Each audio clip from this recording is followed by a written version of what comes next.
Саламатсыздар ма? Сіздермен бірге бәрін білеміз каналы. Бүгін сіздерге суретті қалай скритеге қылуға болады деген сұраққа жауап беремін. Ол үшін сіздерге міне пик блокировка деген программа қажет. Бұған кірейік.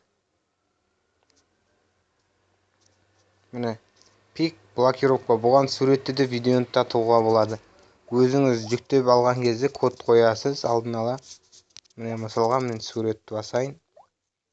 Мына жерде бір сурет бар, ал енді бұған мысалға міне камера басайық. Міне бұны өзіңізден басқа ешкім көре алмайды. Бұны галереяға кіріп көрейік.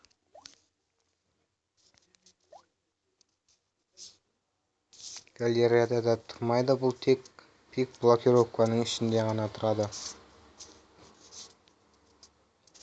Міне көріп тұрғандарыңыздай жоқ бағанағы сурет. Ұнаса лайк басып каналға жазылып отырыңыздар. Сау болыңыздар.